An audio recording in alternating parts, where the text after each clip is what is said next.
Earwig and the Witch adalah film studio Ghibli pertama yang digambar sepenuhnya oleh efek komputer.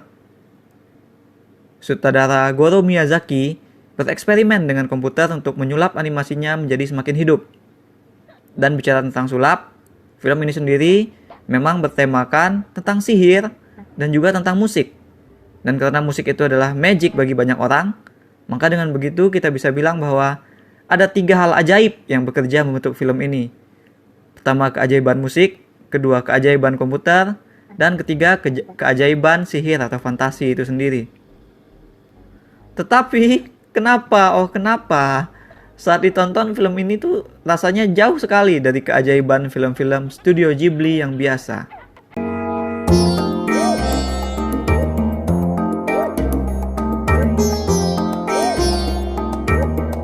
Goro Miyazaki seperti gagal memenuhi janjinya terhadap keajaiban-keajaiban tadi, misalnya pada cerita. Setup film ini sebenarnya sudah menarik. Jadi ini tuh adalah kisah seorang anak perempuan yang gede di panti asuhan, dan dia tuh nggak mengetahui sebenarnya bahwa dia adalah seorang penyihir. Nah, jadi adegan opening film ini dipertontonkan aksi ibunya, si penyihir berambut merah. Si ibu tuh ngebut di atas motor. Dia dikejar-kejar oleh sebuah mobil kuning.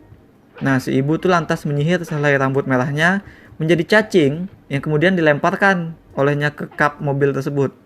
Jadi kap mobil itu mulai berubah menjadi sesuatu yang kayak gerigi-gerigi yang mau menerkam, dan terus dihalangi oleh si ibu. Nah, itu kejar-kejarannya cukup fantastis dan seru. Ketika si penyihir rambut merah itu menitipkan bayi dalam gendongannya ke depan sebuah panti asuhan, kita jadi excited. Kita tertarik untuk melihat ke depannya bakal seperti apa. Sihir seperti apa yang dipunya oleh si bayi kan? Petualangan seperti apa yang bakal menanti anak ini? Ternyata nggak ada lagi petualangan seheboh itu hingga akhir cerita. Setting cerita ini berpindah dari panti asuhan ke rumah. Settingnya actually menyempit. Jadi ceritanya beberapa tahun kemudian, si anak yang diberi nama Earwig oleh sang ibu tapi diganti jadi Erika Wig oleh matron panti asuhan, diadopsi oleh pasangan yang tampak aneh dan juga tampak serem gitu. Erika dibawa tinggal ke rumah mereka. Nah, sebenarnya di sini tuh masih bisa menarik karena pasangan yang ngadopsi si Erika ternyata bukanlah pasangan beneran. Mereka bahkan bukan manusia biasa gitu. Mereka dua ini adalah 2 orang penyihir yang kebetulan memang tinggal serumah. Harapanku di titik itu masih nyala. Kupikir rumah tersebut bakal jadi tempat yang fantastis dengan segala sihir dan keanehannya. Kupikir rumah tersebut akan jadi panggung bagi Erika untuk berpetualang. Tempat bagi Erika untuk mengeksplorasi kekuatan sihirnya sendiri. Tapi sekali lagi film itu kayak mengayunkan ekspektasi kita ke atas, tapi nggak disambut sama si film. Jadi kita tuh ekspektasi kita tuh jatuh berdebam di tanah. Sebagian besar film dihabiskan di ruangan dapur penyihir malah. Di situ si Erika disuruh-suruh buat nyiapin bahan untuk motongin kaki kodok, misalnya nyilet kulit ular. Terus dia nyuci kuali-kuali yang jorok. Sesekali dia ke halaman belakang buat motongin akar-akar tanaman. Gitu doang ceritanya. Dia bantu-bantu terus kesel gitu. Jika ini bukan karena ada kucing yang bicara, terus ada pintu keluar yang terus menghilang, aku mungkin lupa kalau film itu bukan film Cinderella gitu. Dan kalau sifat si Erika-nya nggak tengil, ya mungkin aku nyangka ini film anak panti yang disiksa biasa. Dan memang disitulah hal menarik yang dipunya oleh film, yaitu dari karakter si Erika itu sendiri. Karakternya dibikin pintar tapi dia bandel. Dari desainnya aja dia udah unik kan. Si Erika ini mencuat dari anak-anak lain. Dia punya rambut yang berdiri di 2 tempat seperti kayak antena serangga. Mungkin disitulah namanya jadi Earwig oleh ibunya, kayak nama serangga. Nah, Erika benci diadopsi. Dia tuh berusaha untuk gak terpilih setiap kali ada keluarga yang datang ke panti. Nah, uniknya tuh alasan si Erika gak suka diadopsi itu bukan karena dia gak mau ninggalin teman-temannya, ataupun bukan karena dia sayang sama orang-orang di panti, melainkan adalah karena baginya hidup di panti itu enak. Banyak yang bisa disuruh-suruh. Dia dilayani oleh banyak orang, dia dikasih makanan enak, dia bebas bermain-main sepanjang waktu. Si Erika punya sahabat bernama Kastar, yang bagi si Erika tuh fungsi sahabatnya itu sebenarnya untuk ya suruh-suruh aja gitu. Erika bahkan nggak pamit sama sahabatnya itu saat dia diadopsi nanti. Si Erika ini juga orangnya tuh manipulatif banget. Jadi suatu ketika si Erika sengaja melanggar jam malam. Dia ngajak teman-temannya semua untuk bermain-main di kuburan. Mereka jadi hantu tuh. Sebenarnya adegannya bagus. Dan besoknya dia ngeles sama si Matron. Dia bohong, dia muji-muji si Matron gitu biar nggak kena marah kan.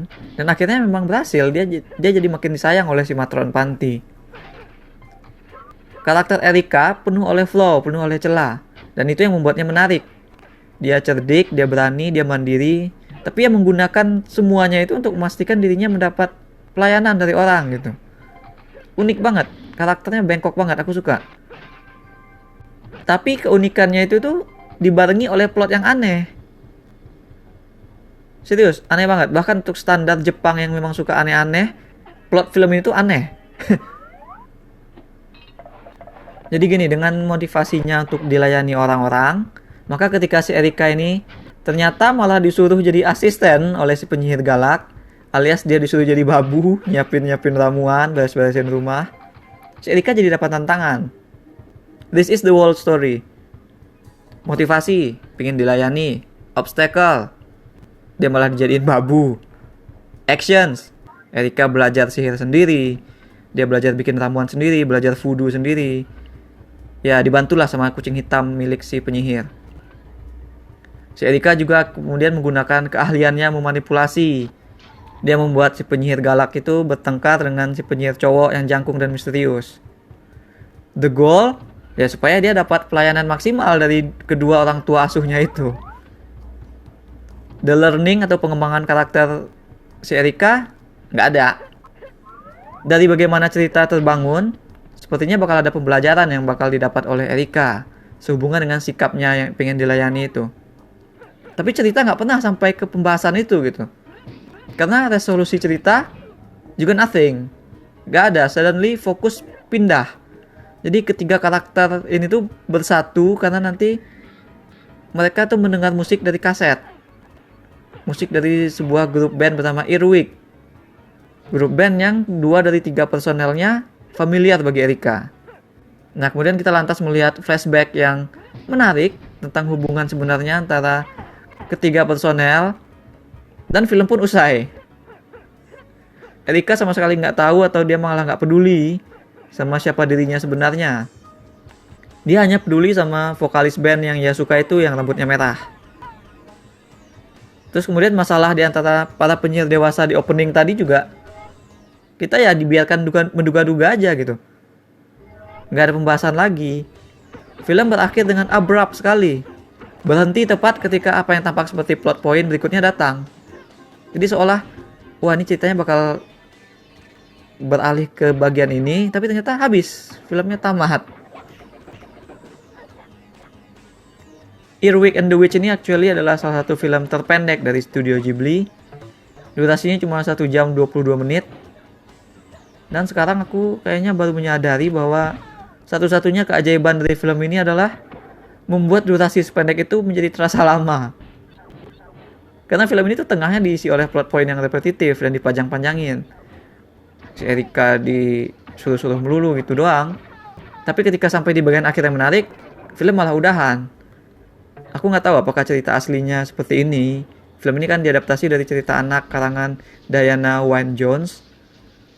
Aku belum baca cerita itu, jadi nggak bisa pasti apakah memang ceritanya seperti begini, atau malah memang film ini memang diniatkan bakal bersambung gitu, bakal jadi kayak film serial mungkin. Karena cara menggantungnya itu aneh. Belum ada resolusi atau apapun dari ceritanya, belum dihasilkan apapun, tapi udah berakhir. Dan sepertinya itu semua ada hubungannya dengan permasalahan pada gaya animasi yang dipilih oleh sutradara. Film-film Ghibli kan biasanya penuh oleh fantasi. Jikapun settingnya di lingkungan sehari-hari, kejadiannya pasti dibuat emosional mungkin. Maka kan aneh aja ketika kali ini mereka mengusung cerita fantasi, cerita tentang penyihir dan musik, kemudian membuatnya jadi 3 dimensi. Tapi ternyata momen-momen fantasi itu dikit banget ditampilin. Kenapa mengurung cerita di dalam rumah ketika kini kau bermain dengan visual yang unik, yang di luar kebiasaan? Ketika ini adalah waktumu untuk membuktikan diri mampu bikin fantasi yang lebih wild dan lebih fun dari imajinasi ayahmu. Menurutku, bagi Goro sendiri tuh sebenarnya film ini tantangan, pembuktian gitu. Karena selama ini kan ayahnya si Hayao Miyazaki bikin film yang keren banget. Sementara si Goro kan selama ini bikin film tuh ya polos-polos aja, kayak Poppy Hill, kayak Tales from Earthsea. Malah kalau bisa dibilang si Earwig ini justru yang paling eksentrik yang pernah ia bikin. Jadi besar kemungkinan si Goro di film itu bukannya nggak bisa nampilin sesuatu yang wah, tapi bisa jadi karena dia ada hambatan teknis gitu. Entah itu biaya atau simply karena memang dia belum jago-jago amat bikin animasi komputer kan. Ghibli belum terbiasa. Nah jadi itu mungkin itu sebabnya film ini tuh minim banget fantasi ataupun pengembangannya gitu. Nah mungkin bikinnya mahal, bikinnya susah. Film ini nggak bisa banyak-banyak nampilin adegan fantasi. Nggak bisa lebih banyak mengeksplor magic di luar ramuan-ramuan. Ceritanya pun jadi nggak bisa tuntas. Aku pikir mungkin ini memang sengaja dipotong ceritanya. Dengan harapan kalau laku, mereka dapat duit, mereka bisa menyelesaikan cerita. Untuk itu aku kasih mereka sedikit apresiasi. Soalnya di sini mereka berusaha melakukan itu tuh dengan elegan. Film Earwig ini masih punya awal, tengah, dan akhir, walaupun nggak memuaskan akhirnya. Walaupun plotnya nggak terasa kayak nggak benar-benar ada gitu. Film ini pun memejeng ending ekstra lewat kredit penutup. Ending ekstranya itu berupa adegan-adegan animasi 2 dimensi yang nggak pakai audio, cuma gambar-gambar doang. Dan guess what? Actually adegan kredit itu tampak lebih hidup gambarnya daripada keseluruhan film yang kita lihat ini. Kasian banget. Untuk menyimpulkan, clearly ini bukanlah yang terbaik dari yang dipersembahkan oleh Studio Ghibli. Dulu aku sempat bikin list di blog top 8 film Ghibli favoritku, dan kehadiran film Earwig ini nggak membuatku merasa harus mengupdate apapun dari list tersebut. Hal menarik dari film ini adalah karakternya, desainnya, adegan openingnya, apalagi ya? Oh ya, ada Sherina Munaf juga ngisi vokal Ibu Erika. Udah itu aja. Selebihnya ya ceritanya bland, terasa belum sampai ke titik akhir, udah habis. Fantasinya tidak seimajinatif dan petualangannya tuh nggak seseru yang kita kira. Ceritanya cuma di rumah aja. Visual animasi komputernya pun nggak nambah apa-apa. Malah jadi seperti penghalang utama dari yang menyebabkan film itu nggak bisa bermain maksimal gitu. Aku berikan 3 dari 10 bintang emas untuk Earwig dan The Witch. That's all we have for now. Spoiler, jadi ada flashback yang memperlihatkan ibu si Erika dengan 2 teman penyihirnya. Seolah-olah ada cinta romantis di antara mereka. Apakah kalian punya teori sendiri tentang itu? Apakah mereka terlibat cinta segitiga atau gimana? Menurut kalian siapa sebenarnya ayah Erika? Share with us in the comments. Also, jika punya game yang ingin dimainkan, sebutin aja di komen. Jangan lupa hit like dan subscribe untuk gak ketinggalan review-review berikutnya. Kunjungi mydershit.com buat baca review dengan lebih detail. Thanks for watching. Remember in life, there are winners and there are losers.